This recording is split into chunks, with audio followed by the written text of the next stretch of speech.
All right, good morning. Welcome to another episode of the Professional Firefighters of Monroe County podcast.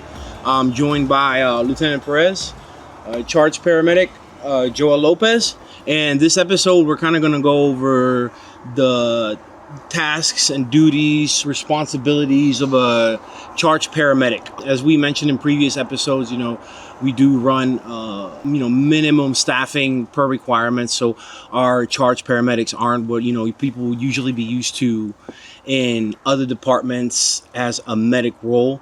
Our charge paramedics are more evolved and more involved. Has a little bit more responsibility than one would have in most other fire departments.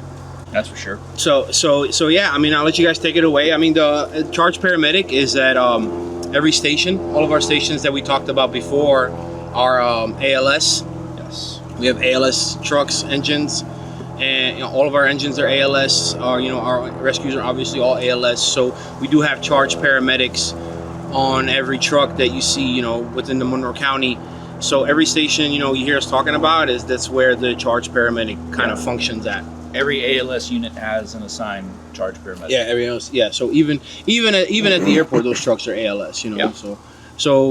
So yeah, go ahead and kind of I guess walk us through your day, like what your responsibilities are and things like that. And let him introduce himself. Yeah, go ahead. A little background info. So Joel Lopez has been stationed out of Big Pine, Station 13, for most of the 3 years that I've been here. I used to work at Key Largo EMS, worked there for a year. I also did a completely pro bono volunteer role with Village of North Palm Beach for a year while I was at Key Largo, so had a little bit of a drive between both jobs. And then Did both at the same time? Yeah, did both at the same time. And then the only paid gig was Key Largo, and it was volunteer pay as well. So just did it to kind of, gain the experience and boost my resume. And then prior to that, I did healthcare administration. So just the back end of insurance, anything that involves any paperwork in a hospital, I probably ended up doing it. So I started here 3 years ago. And on the second day of my actual career, actually on the field, I received a book, which is our precepting book. And then a lot of the times when you are first on, as a paramedic, you can be licensed as a paramedic, but we still have a structured role that you have to kind of learn and go through. And that book kind of guides us through that. And then on the second day, it was like, you're a probie, you have to learn all this fire stuff. And then, by the way, you're going to also be a charge paramedic. And I didn't know what the term was or what it entailed or what the actual job description itself was, because it's very unique. I'm from Miami. I did all my rescue rides for EMT school and paramedic school with Miami-Dade and a lot of neighboring departments. Now coming into this, I really didn't know what direction that was going to take me. And then that second day went on, and there's a lot of instructions on what to do, our SOPs as a paramedic, and kind of a little cheat sheet on a few things, and we went from there. And that first year, it was just in tandem. It was learn how to be a firefighter in the field, learn how to be a paramedic in the field, and then with that little kick, which is basically you're in charge of that truck, that is your responsibility. On medical calls, we pretty much are, running the call itself. You obviously have your senior medic there, or sometimes we're blessed and we may have a third paramedic, maybe a fourth paramedic, and everyone's a medic that day, but it's very rare. Usually it's just that one medic on the rescue, and then your officer, which is a paramedic for the most part. And it was tough to kind of get into and understand what that role was. It was a bit of a hybrid, but yeah, it's really good. It's good because you get to do everything, and then you're still a firefighter. But off rip, So it's kind of overwhelming. It's a trial by fire if you're brand new, and you get hired. You get hired as an EMT, but you go through the precepting process, and Correct. They're like, oh, you're going to be a medic when you're done with this. So you're within your first year. If you're one of the people that starts precepting your first year, you're doing both. You're trying to figure out your probationary. Yeah, they will often they'll often like pick out people that have previous experience. So like if you functioned as a paramedic in another organization, or for a lot of us, like when I got hired, they sped a lot of us through. There was this whole concept of like engine medics, right? Yeah. Because there was a bunch of people that had previous experience, whether it be pre-hospital or in the ER, and they fast-tracked a bunch of us through. I mean, I say fast tracked, but it didn't make it any easier. It was still the same amount. It was still the same amount of work, things that you needed to like tally off, but it was still it was just condensed. Yeah. You know, so it was the same amount of stuff. But yeah, if you're one of those people that you come to the department with experience, they are sort of going to earmark you and say, hey, listen, they're going to tap you on the shoulder. And I do, like, if I get a rookie here that I know is already a medic, that I know that they have experience, you know, I try to help them out, and I'll tell them within a reasonable amount of time, you're probably going to get that tap on the shoulder, because they're going to want to get you precepting, right? Because that's always been the position, that's been one of the positions that we've always lacked here, and it's charge medics. So they want to try and get everybody precepted through. And I mean, for those that don't know, precepting is basically just another fancy word for a training period for somebody. But yeah, you know, the name of the game has always been to have a healthy stable of charge medics. And sometimes, again, if you're one of those people that come with experience, you have to deal with learning how to be a fireman, and also learning how to be a charge medic, which I think is it takes a lot, because you have the contrast of part of being a good fireman is learning your role, right, within the structure of a company, of a 4 or 5 man crew. So it's like there is a little bit of like subservience in the sense of like, I can't go off, you know what I mean? I have to make sure that I stick to whatever my seat assignment is. I gotta follow my officer, do what it is I gotta do, stay in my lane, no freelancing, you know what I mean? But then you have people that are trying to learn how to do that, but then they're also trying to learn, how do I go onto a scene where I have an officer, I have senior personnel, maybe they're EMTs or whatever, and now I'm supposed to be in charge. It's a difficult contrast to grasp for a lot of people. And I mean, I don't think it gets spoken about enough. Like, we tell these kids that they come in and say, hey, listen, you got to learn how to listen. You got to learn how to listen. Okay, don't just go off on your own. Learn how to listen. But then we throw them on a call and be like, all right, you're not taking charge. You got to take charge. So it's a very steep learning curve. Yeah, it's also an odd feeling to be a rookie and be on your first couple months and then tell your officer, hey, I need you to do this. And you're like, I need you to do this. Oh gosh, Yeah. I'd rather just do it myself, you know? and that's the thing that happened to me a lot, because I was always, you know, I didn't want to be impolite. I didn't want to boss anybody around on a call, and I'd be like, all right, maybe I'll just do it. You know, and then that would nip me in the bud a lot, because afterwards we do, you know, our little debriefs and be like, hey man, you know, you're not really delegating any tasks. That's why I think other departments like that are more further along than we are now, where the charge paramedic role essentially functions as an officer. Yeah, the role of charge paramedic, I think is pretty specific to us. You know what I mean? In other places, other organizations, and I don't mean South Florida. Like anywhere in South Florida, the person that runs medical calls on a rescue, on an ambulance, is a rescue lieutenant. Yeah, for the most part, yeah, 100%. Yeah, you have your engine captains, your ladder captains, your truck captains, whatever the case may be. But your lieutenants, they run the rescues, they run the box, and I think it's for that reason. It's because they have to take a charge, a leadership role. Delegate. They have to delegate. They have to assume a certain degree of responsibility, and that's why they're like that. Further north, like out of Florida, where fire and ambulance is separate, you'll have your like PIC, like your paramedic in charge and stuff like that. Stuart, I think, has I have a buddy that works in Stuart that they run 2-man ambulance rescue crews, and it's very much like that, but it's a lot more controlled. He has to call his officer for a lot of things, even if they go on calls by themselves. Here you have the autonomy to kind of like, you know, do your thing, run your truck, run your crew. If it's a med call, you know, go crazy. But yeah, we have pretty hefty protocols. And I think that's good too, because you're able to make decisions in the moment, and that's this job, is essentially making decisions in the moment, right? Yeah. You don't have to stop what you're doing and ask for direction. So I think, you know, having the ability to do that is good, but it just shows that how much more like weight and responsibility falls on that position. Like even me, like from an EMT perspective, right? And we talked about previous episodes that I essentially made the choice to be a support role, I still on the call. If there's a call, I can be like, "Hey, what do you want me to do?" You know, and then it just shows the responsibility the charge paramedic has. Because even as an EMT, I always have the like, "Hey, what do you want me to do? You tell me." Yeah. You know what I mean? But then whoever's in your position, unless maybe an officer's there, that's an officer that is a paramedic, you can bounce ideas off of each other. You're it. Like And then I mean, there's a lot that goes into it. We keep saying like the role, or the description itself is more than anything is being a person, like understanding people, right? You show up on scene, and then we get thrown all these words and textbooks and all this stuff when you're in medic school. And ultimately, what you need to know is what's going on. Right. You need to have the ability to control chaos, have all this go on, and then for that moment, understand, all right, where do I start?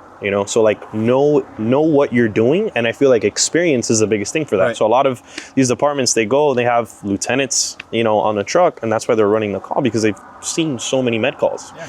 So the more you run, the more comfortable you are with recognizing certain, illnesses, diseases, whatever's happening.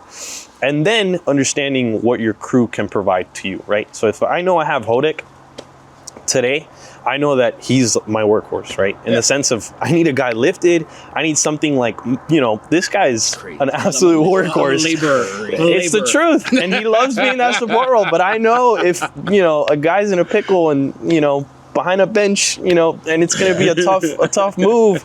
I know I'm calling Hodek, so understanding your crew, and then and being able to manage them, but then also understanding what is my first priority. Is this person sick or not sick, right? Yeah. And then how sick are they, if they are sick? And then once you kind of go through that progression and understand that it's a lot more simple, when you can calm down and realize, all right, I have a good crew, I have these set of guys, I need to use them for this, and then this is my priority, that's when a lot of it starts clicking. So you start using all your knowledge on how to fix a person, depending on whether it was a trauma, a medical, a simple aid, sometimes the logistics and the operations of a call, just bringing someone down from a set of stairs. Yeah. And all of our homes are on stilts for the most part down here in the Keys. What are we gonna use? What tool works best for certain patients that can ambulate or can't? And then just all that with experience, and then, kind of tying it to some knowledge, stay reading and learning. There's different things going on. But brings you back to like minimum standards, right? Yep.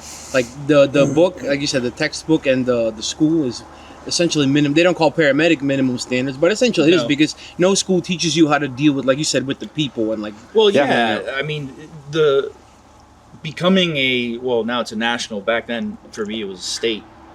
But becoming a certified paramedic, still, they don't teach you everything, right?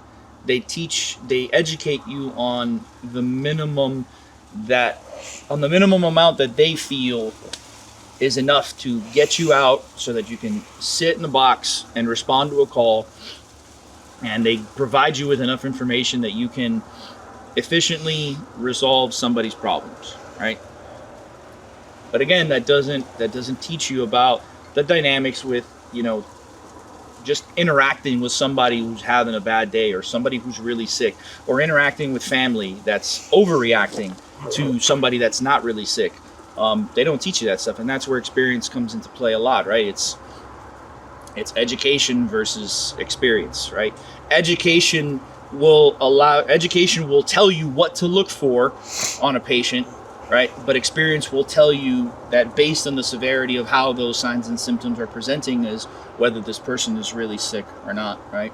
And that, I think, goes back to the common thread of why it's important to retain as much experience as you can.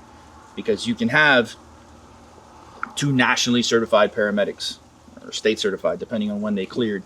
They both went through the precepting process here, right? But one's got 10 years on, the other one's got 10 days on. 10 months on, whatever you want to call They're it. They're a paramedic, weeks. But it's 2 totally different people. Yeah, we're both paramedics, but it's 2 totally different experiences. Even as much exposure to. Exactly. I will see things as a 10-month employee that is cleared to be a charge medic here.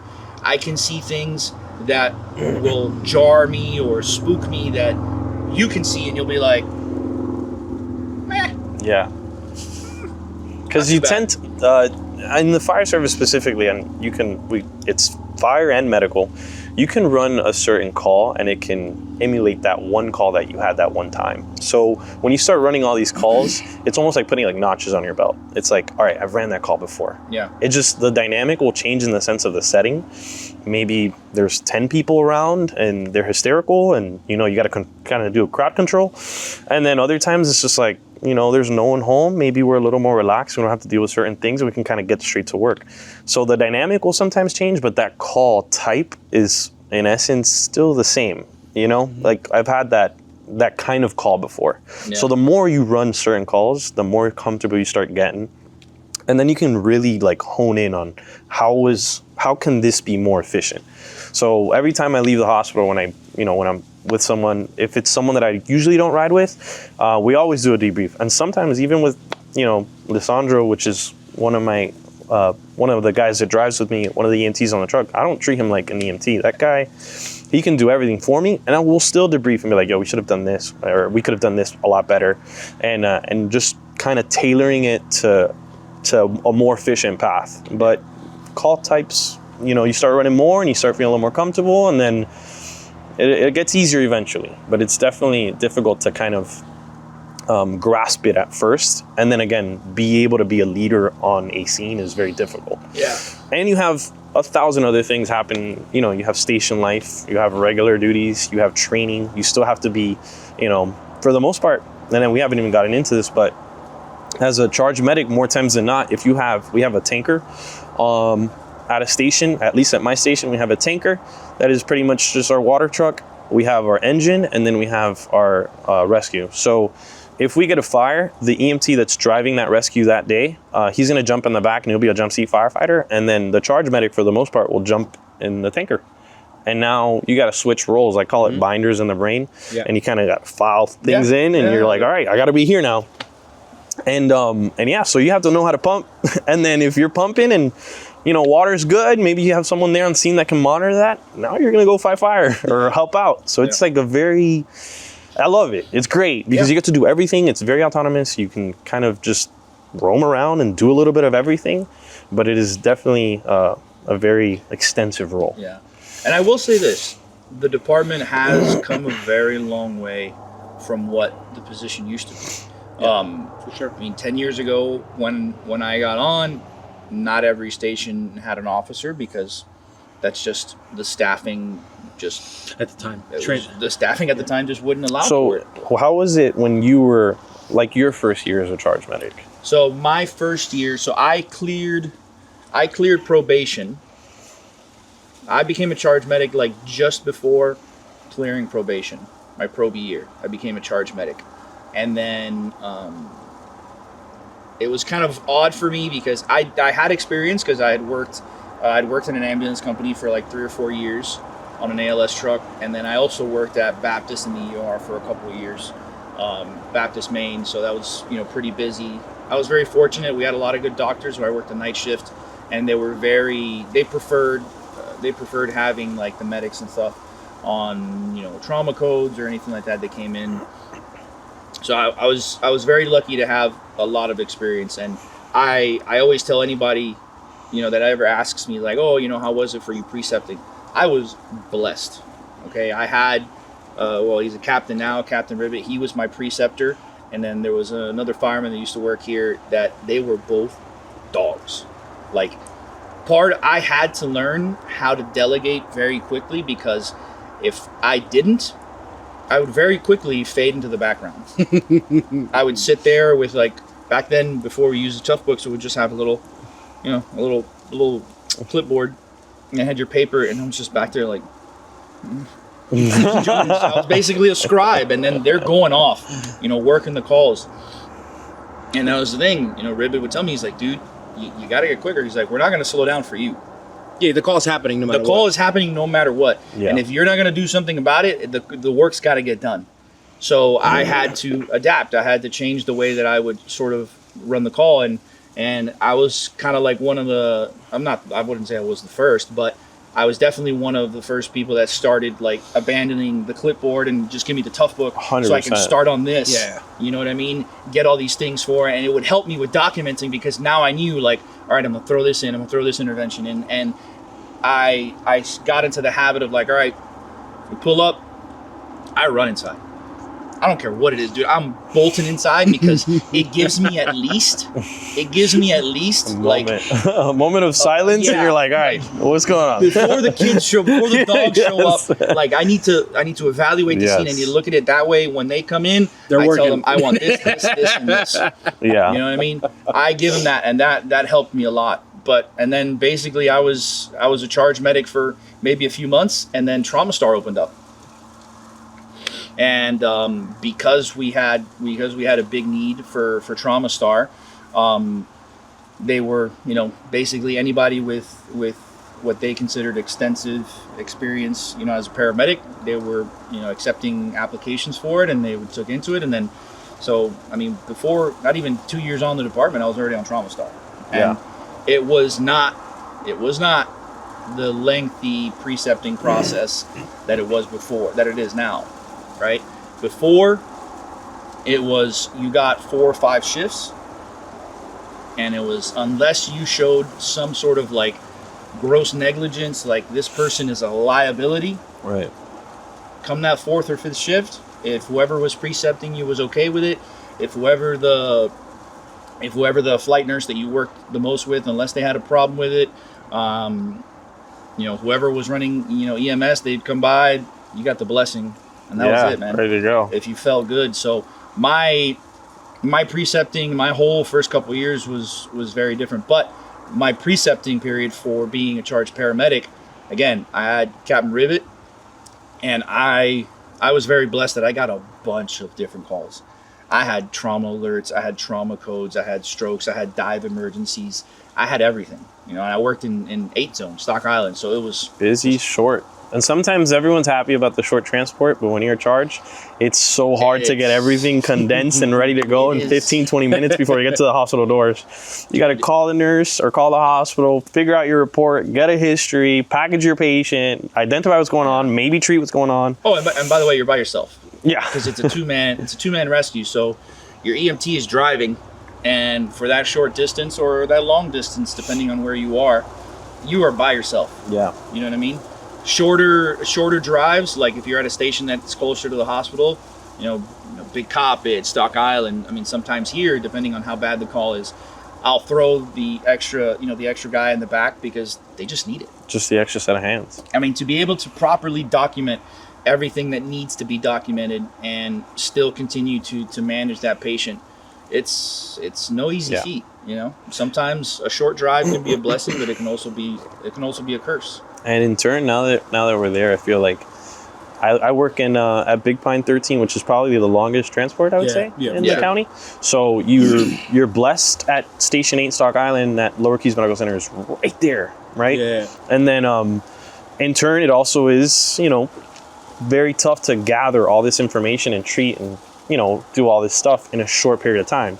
Now, conversely, now at Big Pine, you have a 30-minute transport. Sometimes if they're in the back of No Name all the way back there, it's even longer. So it's a good thing that you get to gather all your thoughts, maybe get a great history and treat your patient for all these things. And, every single patient that comes to the hospital has a line. And I try to package them as, the hospital would like best. But it's also really bad because if you have a really sick patient, 35-minute transport, you're going through half the med box sometimes. You're like, yeah, you'll run dry easily, and that happens a lot on Trauma Star. We'll get to the point if somebody's in cardiac arrest. I mean, we'll get to the hospital and we'll be like, last one. Yeah, make it count. Yeah. Because the call goes out. Sometimes you got 45 minutes going to the call, right? 30. What's your longest drive going to a call back of Key Deer, right? About 30 minutes, probably. Yeah. Yeah. Somebody got 30 minutes to the call. Where you're spending, depending on the call, 30 minutes on scene, maybe less. It depends. Here, but if I go down, it's very subjective. If I go down the boulevard, of Sugarloaf, and I just old State Road 4A, and I just keep going all the way down, like to the end there, like. I will laterally be somewhere near Big Coppet. and they're back there. Alone, secluded. And people do live back there. But one thing also that the charge paramedic, we brought the transport times, that what a lot of people don't understand is we'll be like, oh, we ran 8 to 10 calls in Stock Island, right? 15, 20 minute, 30 minute calls, depending, right? Subjective. Yeah. But then you tell somebody, oh, I worked at station 13, I had 4 calls. And sometimes people don't realize when you And see you 4 transported calls, all 4. you're like, ran oh, 4 calls? That's not that bad, all man. day, But pretty in much. reality is, each call could be 2 hours, 3 hours. So think about that, along with everything else. You know, you got your station life and your other duties, and maybe you get like a fire alarm or a fire call between, you know, a car accident, anything. I mean, 4 calls at station 13 is almost 24 hours sometimes. Yeah. You know? Depending on the transport. And then the bird, if you have to do, one thing I want to bring up too is at station 8, you know, we have the helicopter there at the hospital. At 13, St. Peter's if is you our gotta landing fly zone. somebody out though, you're also, I don't know if you want to talk about that, you have to, you know, make the decision to fly them out, and then the landing zone and all that, if you want to touch on that real quick. But at station 8, it's very like clear cut, because, oh, helicopter's at the hospital, we're going to a helicopter, meet you there. You know, for you, it's very different. So it depends. Yeah. That's why going back to simplifying the actual role kind of gives you a better or a quicker decision, you know, making. And when you get there, hey, if this guy's sick and you know anything in the keys isn't going to fix him, we're going to go ahead and fly this out. And obviously within protocol and going through our trauma alert sheets and all other medical alert sheets, but you have to make that decision fast, package your patient fast. You get to, you know, St. Peter's, and then, you know, I've timed it. It takes like 15, 17 minutes or something like that, which is great for the helicopter to get to St. Peter's at times. And you have those 15, 17 minutes to play, and you better do everything so that when that crew gets here, I obviously don't want to dump off, you know, something that's not prepared. You got to go. So simplifying the job has been my biggest thing. So learning a system, a rhythm, and then going from there. And obviously having the guys that we have, like we have really good guys all across the county that all help us. The same as an officer for you. You want a good crew for, you know, great big fire. But for a medical call, since we run so many of them, 90-ish% of our calls are all medical. So it's like we might as well get really good at it. And I feel like this department, it's rural medicine to a certain extent. We don't have where you're working at. Exactly. We don't have a lot of the luxuries that we do in the mainland, and I feel like you definitely have to make that decision quickly. If they need to get to the mainland, we're gonna move. We're gonna do this, and we're gonna do it fast. No pediatrics, man. Anybody that has kids in Monroe County, including myself, that's why I'm like very big on that helicopter and wanting experienced staff on that helicopter, especially because, like, dude, there's a good chance my 6-year-old have to go on a helicopter, 7-year-old have to go on a helicopter one day. You know what I mean? So there's no pediatric facilities in the Keys. But there's no specialties either. There's no OBGYN, orthopedic surgery, OBGYN, cardiac, neurology. I mean, anything that requires a specialist. Broken legs, kids. That's what I'm saying. How many times have you had a kid that broke his leg or his arm and had to fly? OBGYN's only... Anybody falls, anything orthopedic. I mean, dislocations to this point now. You know, I mean, they're eligible to be flown out. And Burns. I think it's one of those things that's just like, you got to be able to quickly recognize it, especially for Trauma Star. And I think it just goes back, like you made a good point earlier about, like, when you get someone who's precepting, you'll ask them, like, hey, you know, what do you want? And I think that's an underrated, I guess, such a simple move that teaches, or it's sort of like a little like prompt to the, you know, little baby precepting medic, like, come on buddy, do something. You know, and it's just a simple prompt. Like, it shows, like, hey, listen, I'm not being overbearing, what do you want? And it helps, you know, snap them helps snap them out of there, and it puts them into that mindset, like, all right, what do I need to perform? What interventions do I need to do? Like, what do I need to do with this person, this patient? Am I flying them out? Am I transporting them? You know, it's such a simple thing, and I wish a lot more people in the support role, right? And I'm talking about anybody that isn't functioning as a charge medic on a call. Everybody else is in a support role. I wish people functioning in a support role would understand that it's as simple as, hey, what do you need? And it almost like makes you feel good to know that that's there, right? It's just like, all right, I got this guy, let's go. And you can kind of alleviate some pressure. Sometimes it literally is just that, you know. And again, I was mentioning earlier, like, it has come a long way. You know, we didn't always have officers everywhere, and sometimes didn't it. You know, you have to be charge medic to promote also. yeah, obviously you got to be a charge medic in order to promote. But a lot of the times before, we had officers at every station. Sometimes that same charge medic was the step up at that station. You know, which had happened to me a couple times here, where we would be charge medic. I mean, I only had 2 years on, and now I'm at a station. Like back then Station 10 only had 2 men. It's 2 man on an engine or a tanker, whatever it was, before they moved to 3, and it was the adaptive response. You could be a charge medic fireman, and you were step up at the station that day.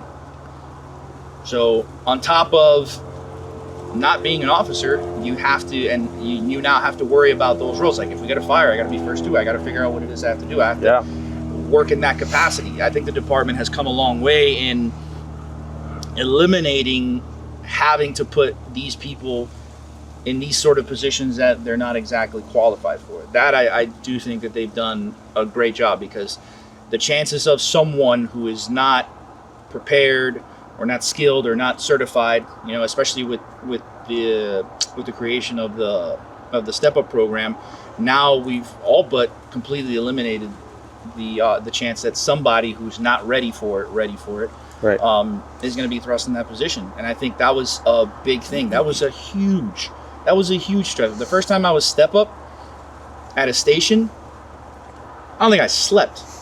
I kept running through scenarios in my head. What if? I was in the shower, like, you know, imaginary arguments, imaginary calls. When you have an argument with your wife, you know, you start being like, exactly. I should give that response. You know, I should have said, she's lucky I didn't say that. I love my wife. Cue that in there. When you get in a fight, I should have done that. I would have took it. him. No, dude, it was a big stressor. So I do think it's a huge thing the department has done to help aid the development of new charge paramedics. Set people up for success. Setting people up for success, right? And I think that model can be adapted to so many other things. You know what I mean? Again, we talked before about, hey, if you're one of those people that have experience, you know, chances are you're gonna get that, like, here you go, pal. And I told you how great you are. You know?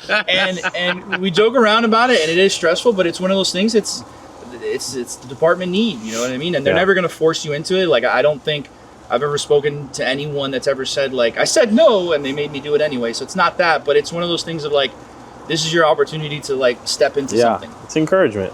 It's encouragement. You know, they hype you up. Like, man, you know what would look really great on you? Charge paramedic role. Yeah. That would look great on you right now. Yeah. So it's a big thing, and I think having a good solid crew just eliminates a lot of that anxiety about it. You know, what he said too. It's like rookie life. You know, if you're the low guy on the totem pole at a station duties they're still your gig. That's yours to deal with. Everything is your problem. The phone rings, on top of report writing. And learning a software, which, by the way, I do want to say the automation, because I hear this a lot, right? Even from my previous departments and, you know, some of the older paramedics that I've known, they're like, I'm so happy that I have this software. Yeah. I'm so happy that I'm able to transmit vitals from, you know, my life pack. And the automation of it is something that 100% I'm super with. Like, it's made my life a lot easier. When I don't have it, I miss it, you know what I mean? But I do hear that a lot. It's like, oh, back in the days when we used to do paper stuff, you know, we used to do paper reports, and now we have this, and I'm like, this is a blessing. Let's touch on that real quick, because some people might not know that aren't in the service is the life pack thing you brought up, the transmitting. So like for people that don't know, like what a life pack is, like everything that's on it. A life pack is our savior. That is the biggest tool in our rescue, other than our med box, I would say. Yeah.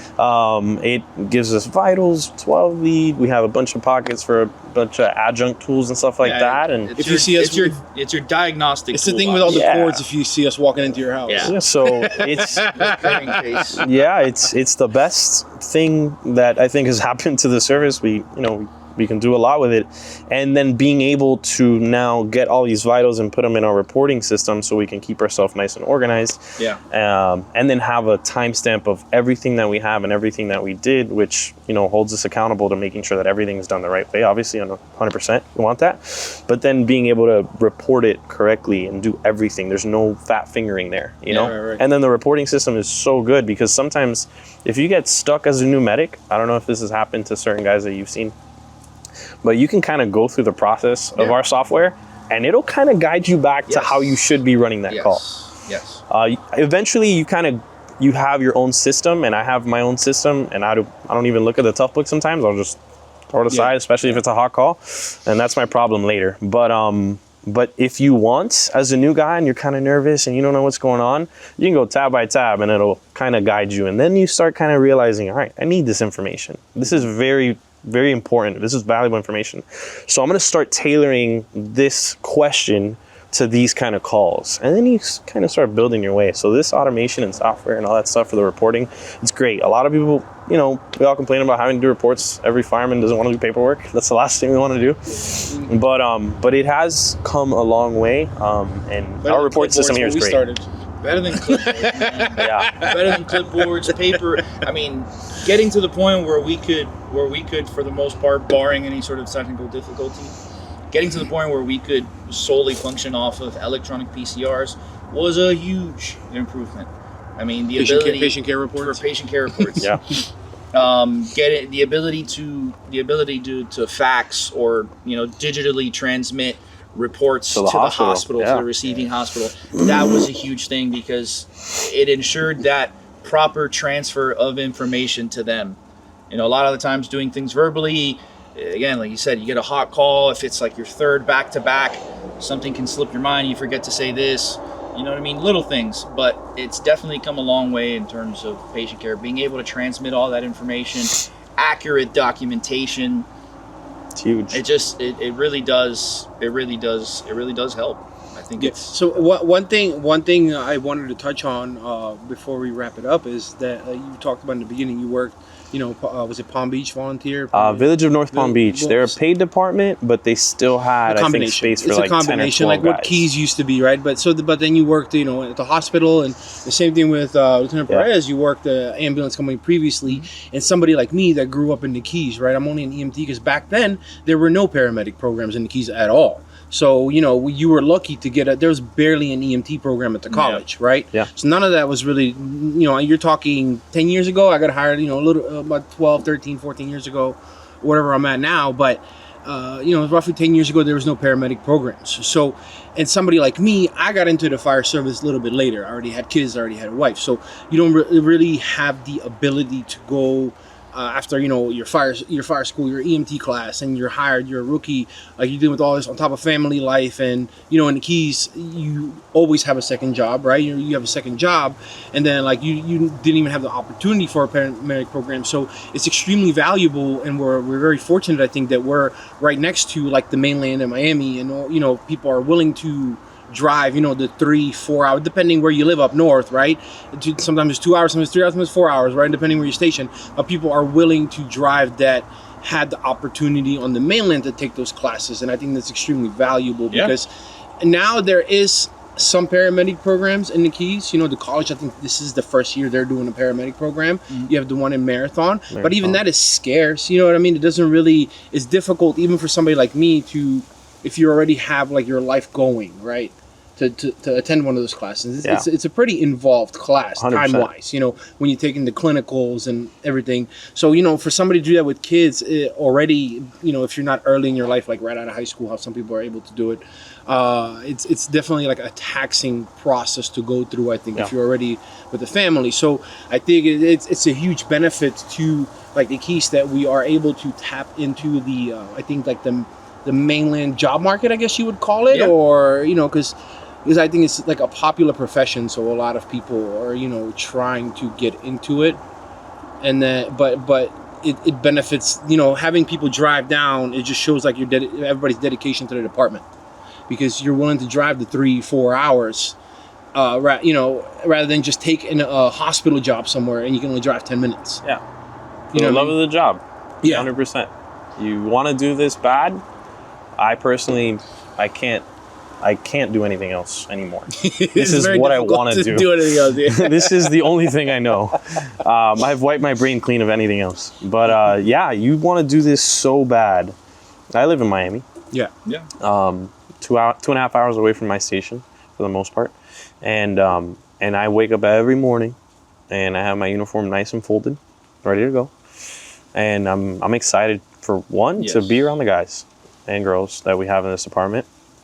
And two, to do the job. Those are the two biggest things coming to work, and that's what motivates me every single day to come to work. And then we are blessed here to a certain extent that you do have that responsibility. I want that responsibility. I want to be the one. So if you get to a med call, I love walking into a med call and then looking at someone and then talking to them, and me knowing this is the next thing, this is the progression, and this is what we're gonna do. And then thinking also for us on the other end, not just on that call, but then we can go back and you get a newer guy come on, and I always have a conversation with them in the morning. Hey, my name's Joel.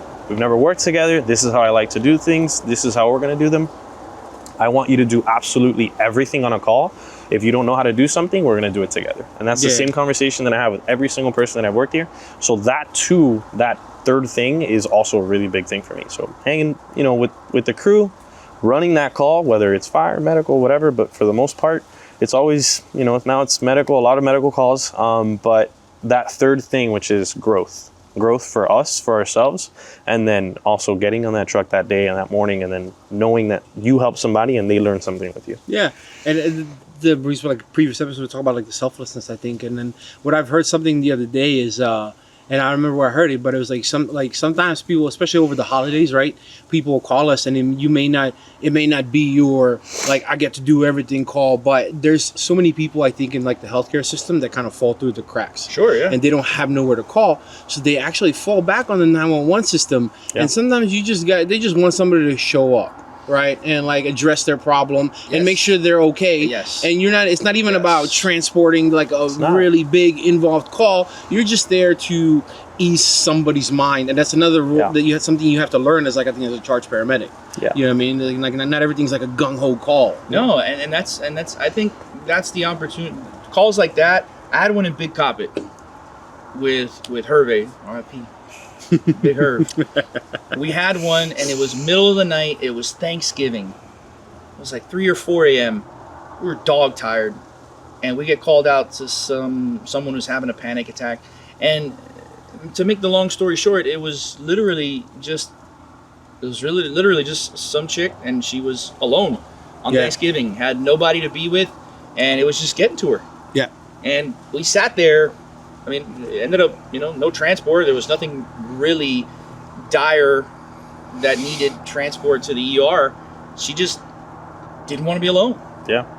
And it was such a good opportunity, and for me it was a learning because I was still pretty young in the department at the time, and to see how someone like Hervey, who had been experienced, he had been tenured here, to see how he responded to that call, and with no community problems, guy and everything. Just sat down. He just sat down and he talked to her. We joked around, and that was it. And it was like, man, that call could have gone completely the opposite way. We could have just been salty and disgruntled and been like, "What are you doing? Why are you calling?" Which is, it's sad to say, sometimes it happens, right? If you try to be too objective about it. But it was a good opportunity. I think it goes back to the whole thing of experience, recognizing what the patient needs. They don't always need to be transported. They don't always need meds. It's I don't know, the human element. Sometimes they just need somebody. Yeah. Sometimes they just need somebody, and I think that's one of those people joke around about how robots will eventually take over everybody's job, and I'm like, I don't. It's gonna be hard to take over this one. Dude, it's the human element, and part of the human element is that wisdom that comes from experience, and it's knowing, right? That's why it's important to. That's why it's important, I think, for us as a department to do, the best we can to retain as much of this experience as we can, because for those out there in the general public, they don't understand the intricacies of what we do, right? They call 911, 4 people show up, they solve my problem. Yep. right? But they don't understand that in terms of like a medical call, the linchpin of where things can either go great or terribly wrong is the charge medic. Is that person that almost always is the first one to approach you. They're the first face you see, the first voice you hear, and it sets the tone completely.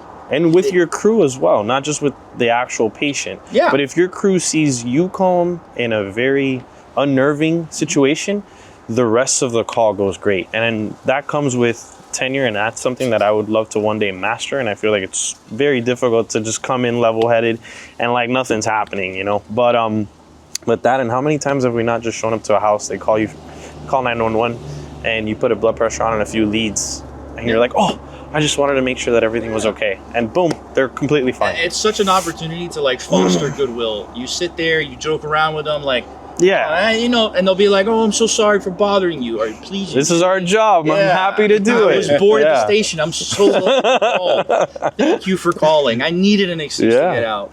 You know, it's service, man.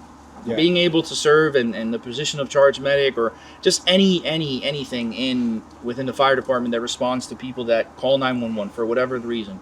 We can argue all day about, you know, what's a good call, what's a bad call, whether they need to call or not, but the opportunity that every single time they pick up that phone and they dial the 3 digits, you get to go out there and you either get to make their life better or not so better. Not so much better. You know? So I think like to be a Monroe County firefighter, right? Like overall, we're firefighters in the day, and paramedics and EMTs and all that. It needs to be like extremely versatile, right? 100%. Like because we do run the 2-1-2, right? 2 on the engine, 2 on the rescue. But like at Station 13, you know, you had a fire the other day. Like when you get a fire as a charge medic, like other departments, you're like on the rescue and you're dedicated to the rescue. You're hanging out doing rehab, or maybe your search if it's first due, which we were first due on that fire. But, and I knew that I had to take the tanker, and now I got to pump, and then I ended up still doing a search. And you gotta switch from being a charge paramedic to like, oh crap, I gotta be not oh crap, but like I'm going and I'm being a firefighter now. Like it's like a different. You're jumping in the back seat like right away, you know, and you're running 4 on the engine, or like you said in 13, you gotta take the tanker because of water supply, but you have to like do a quick switch. Yep. Like even though you're a dedicated charge paramedic for that day, if there's a fire, you're like, oh, I gotta function as this now. Where some bigger departments that fully staff or overstaff, whatever you want to call it, engines. A more dedicated role. And suppression vehicles, they're in a dedicated role. And that's literally, they just have to think about that back seat all day. Yep.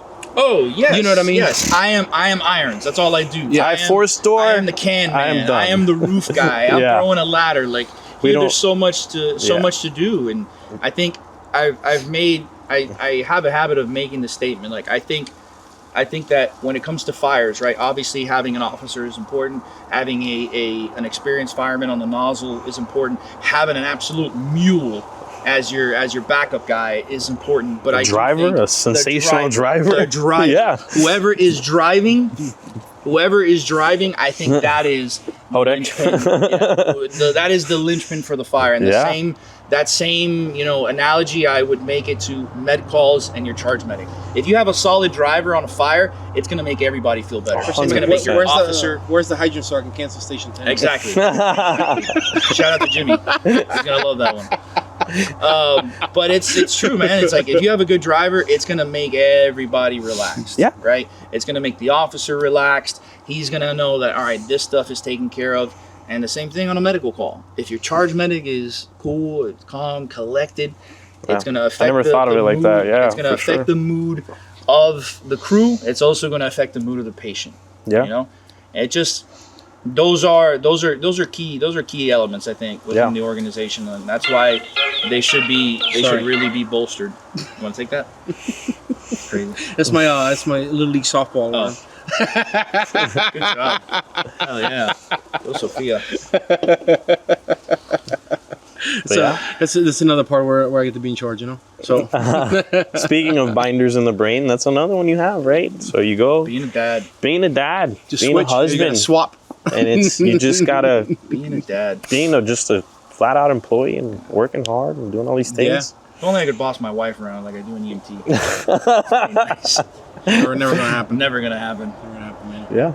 Well, all right, man. Nate, thank you for stopping by. Absolutely. Thank you for having me. Touching that, and see you guys at the next one.